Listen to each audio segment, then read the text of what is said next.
Hola, ¿cómo están? Bienvenidas, bienvenidos a una nueva entrevista en El Mostrador. Hoy nos acompaña el constituyente Cristian Viera, con quien vamos a conversar lo que ha pasado y lo que viene también para estos días en la Convención Constitucional. Muchas gracias, Cristian, por acompañarnos. Buenos días, Nicole, ¿cómo le va?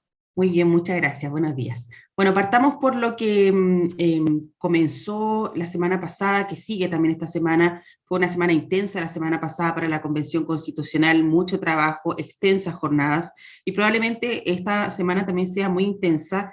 Hay más de 1000 indicaciones que se deben votar. Y partamos por lo que se espera para esta semana, cuáles son los principales desafíos y también sus expectativas respecto a eso. Bueno, la semana pasada terminó bien con la votación de todos los cuerpos normativos que habíamos elaborado, aprobados en general. Una vez terminado eso, se abrió un plazo relativamente breve de indicaciones a todos los cuerpos normativos y eso terminó el día jueves. Se presentaron, como usted bien señaló, más de 1000 indicaciones. Por lo tanto, lo que viene entre el miércoles y el viernes es la votación de todas y cada una de las indicaciones que podrían eventualmente o no modificar nuestros reglamentos y normas que nos hemos dado. ¿Cuáles son sus expectativas respecto de las votaciones que vienen? Porque, bueno, son varias indicaciones, entendemos que se va a tratar de achicar, por ejemplo, las que estén repetidas o las que tengan un sentido similar. ¿Cuáles son sus expectativas de los acuerdos también que se puedan generar?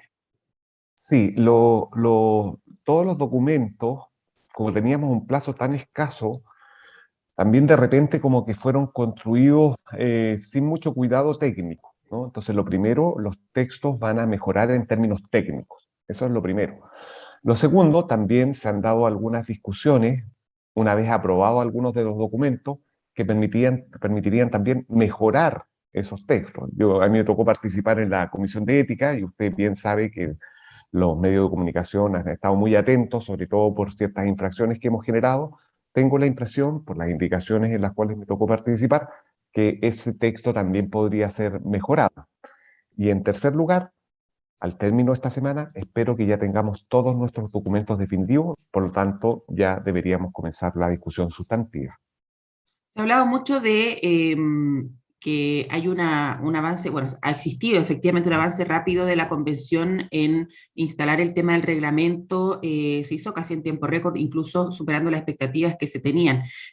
¿Cómo ha visto en general el trabajo en conjunto de la convención, a pesar de los distintos roces que se han generado en algunos temas específicos? Mire, yo, Nicole, distinguiría lo que es el pleno del trabajo en las comisiones. Efectivamente, el pleno tiene un tipo de discurso y un tipo de conversación diferente a la que se da en las comisiones, ¿no? Es más retórico, discursivo, uno está hablando principalmente a los electores o al país y hay poco diálogo. A diferencia de lo que ocurre en las comisiones, que ahí hay un genuino diálogo porque también el espacio es un espacio más horizontal. En cuanto a su pregunta, efectivamente, al 28 de agosto terminamos todos nuestros textos, pero eso tuvo un costo muy alto. No sé si usted siguió un poco la discusión, pero los horarios de trabajo eran extenuantes. Y eso pasa, entre otras razones, porque no hemos tenido una perspectiva de cuidados para el ejercicio de nuestra labor, pero también porque somos súper conscientes de que este trabajo es un trabajo acotado en el tiempo. Por lo tanto, nosotros mismos nos dimos un plazo muy exigente para terminar nuestros textos, ¿no? Por lo mismo, a comienzos de octubre, cuando nadie yo creo que lo hubiera esperado, al comienzo de la convención, vamos a poder comenzar la discusión sustantiva. Y claro, eso significó un trabajo muy, muy, muy duro, sobre todo en la falta de cuidado en los horarios de trabajo. Eso ha sido muy, muy cansador. Ujú. Cristian, bueno, vamos a un tema que fue bastante polémico la semana pasada, que estuvo marcada también los últimos días por ese tema, estuvo también marcado el fin de semana por esa discusión de los dos tercios, un punto de tensión que se generó desde el inicio de esta convención constitucional. Hubo la semana pasada rechazo a este quórum en 30 votaciones de artículos reglamentarios, pero se aprobó también en el reglamento general, por lo que no está desechado completamente y por lo tanto se vuelve a reinstalar esta discusión probablemente estos días. ¿Cree que se van a ratificar los dos tercios y si no se hace, se acaba la convención, como han dicho algunos constituyentes? Por ejemplo, también Javier Couso dijo en la semana política del Mostrador que lo único que va a quedar registrado en la historia es por cuánto se aprobaron las normas de la nueva constitución. ¿Cómo ve esas afirmaciones y en general esta discusión que se da por los dos tercios? Bueno, tuve oportunidad de referirme a ello en dos ocasiones en el Pleno la semana pasada. y en ambas dije más o menos lo mismo. La regla de los 2/3, que se encuentra en la actual constitución que está muriendo, es una regla que nos guste o no, está vigente. Por lo mismo, como está vigente, no podemos nosotros cambiarla. ¿Esta regla se puede cambiar? Por cierto que se puede cambiar, pero quien la debe modificar es aquel órgano que la creó. Esa ha sido mi opinión durante toda esta semana y también lo fue en la convención. ¿Y qué es lo que ocurrió? El famoso artículo 94, que es el que usted hace referencia, lo que hace es repetir la regla que está en la Constitución. En estos momentos, el reglamento fue aprobado en general, por lo mismo contiene la regla de que cada una de las normas constitucionales ha de aprobarse por 2/3.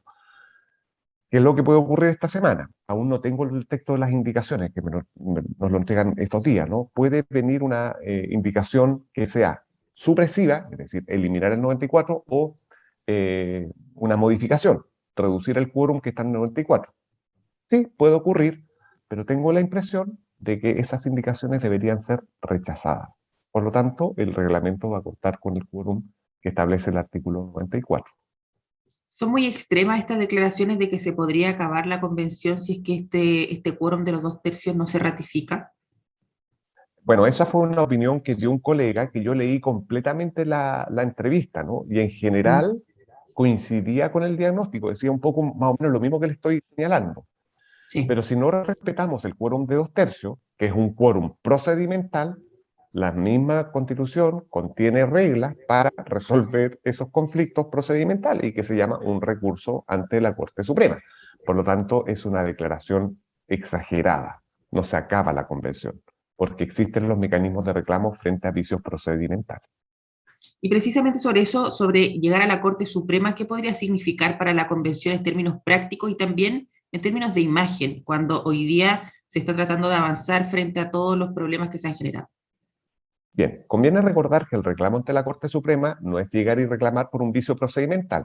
El vicio procedimental ha de ser un vicio, uno, esencial, y dos, que cause perjuicio. Por lo tanto, de prosperar un reclamo ante la Corte Suprema, debe satisfacer esos exigentes requisitos. Y no tengo a la vista algún ejemplo de lo que nosotros hayamos realizado, sea un vicio esencial o que cause perjuicio al trabajo de la Convención. Por lo tanto, este reclamo ante la Corte Suprema no lo vamos a ver prontamente y yo creo que la eventualidad que se dé, solo se dará cuando lleguemos a la discusión sustantiva. Pero ojo, siempre será por vicios procedimentales. Y a su pregunta, derechamente, ¿es bueno utilizar el mecanismo? Creo que no. ¿Por qué no? Porque judicializa un problema que es político. Yo esperaría que en general nuestros conflictos y nuestras diferencias sean resueltas por medio de las herramientas de la deliberación. Ujú. En el tema, en la discusión de fondo del tema de los 2/3, han instalado algunos constituyentes el fin de semana que en realidad la única capacidad de veto la tienen quienes están reclamando precisamente contra este quórum, y por tanto algunos dicen que esto es más bien un tema político, una señal política de la autonomía que tiene la Convención Constitucional para de alguna forma desobedecer algo que se planteó en el acuerdo del 15 de noviembre. ¿Usted lo ve así como un tema más bien político, más que una discusión más de fondo, digamos, por el peligro de un posible veto? Mire, todo el proceso constituyente, también lo dije en el Pleno, no es fruto del acuerdo de noviembre. El proceso constituyente ha sido fruto de la potente movilización de ciudadanos y ciudadanas. Sin embargo, este proceso constituyente tuvo ciertas reglas. Esas reglas, por de pronto, fueron un plebiscito de entrada, que ya sabemos su resultado, fue modificado en el camino, estableciendo reglas de paridad o también participación de escaños reservados. Tercero, cuenta con un plebiscito de salida y además cuenta con un quórum de 2/3. O sea, esas pocas reglas nos rigen y han permitido toda la habilitación del proceso. El punto está en que esa diferencia por 2/3 sobre el carácter espurio, el acuerdo y todo lo que nosotros hemos escuchado se limita al quórum, pero no a todo el proceso.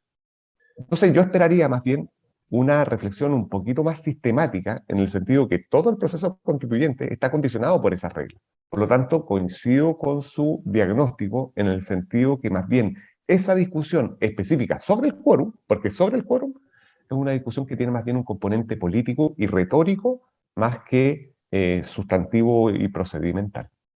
Ujú. Hablemos de otros temas porque otro tema que generó polémica en su momento tiene que ver con los plebiscitos dirimentes, que probablemente también va a generarse nuevamente esa discusión.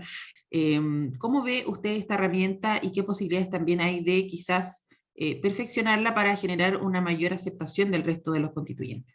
La posibilidad de plebiscitos dirimentes está contemplada en el reglamento de participación. Y es verdad. Y establece la siguiente hipótesis. Una norma constitucional que no ha sido aprobada por 2/3, pero sí por 3/5. Primera regla. Segundo, esa norma puede ser sometida a un plebiscito dirimente, es decir, que resuelva este entrampamiento. Pero si usted mira más abajo, que no me acuerdo el número del artículo, pero como 2 o 3 números más abajo, dice aplicación. Y dice, para llevar a cabo los plebiscitos es necesario realizar las reformas necesarias en los cuerpos normativos. Para poder llevar a cabo aquellos plebiscitos es necesario realizar ¿qué? 1, reformas legales y 2, reformas constitucionales para que estos plebiscitos tengan posibilidades de ser.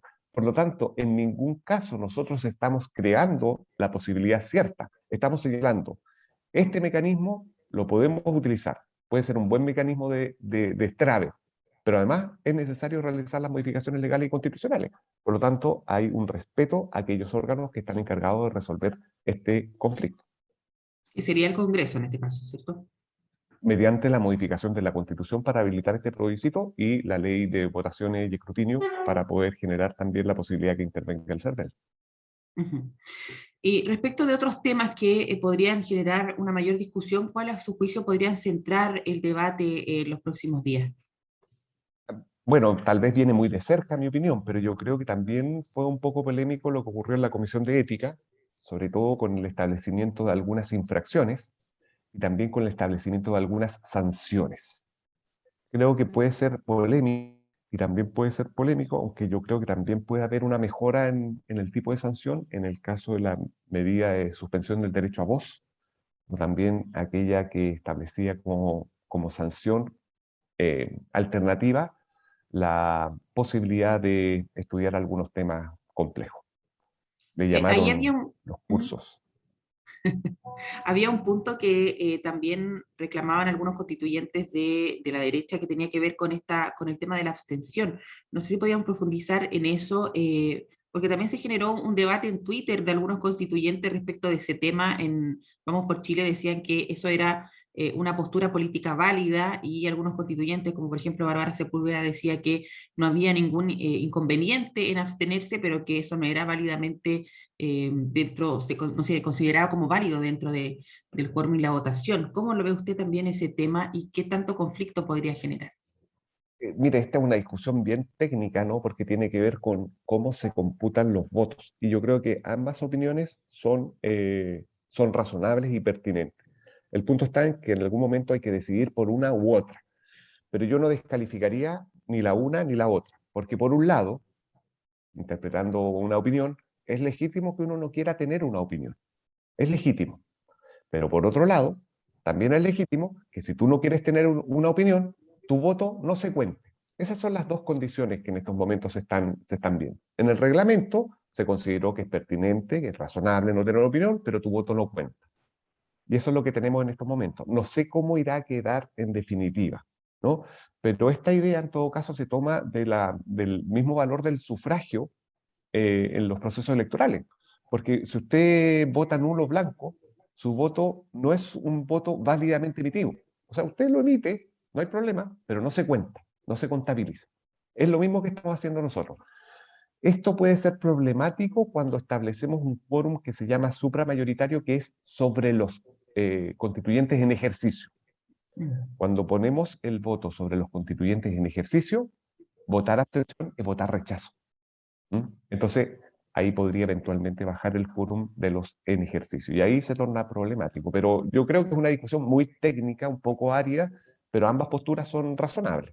Bien, queremos agradecer el tiempo con el mostrador y bueno, obviamente estaremos pendientes de todo lo que vaya realizando la convención día a día. Muy importante el trabajo que ustedes están realizando, es crucial para también el futuro de nuestro país, así que vamos a estar muy pendientes y esperamos que puedas tener el mejor puerto esta discusión para tener también obviamente las mejores disposiciones en esta nueva constitución que esperamos nos rija por los próximos años. Bien, muchas gracias, Nicole, por la invitación y buenos días.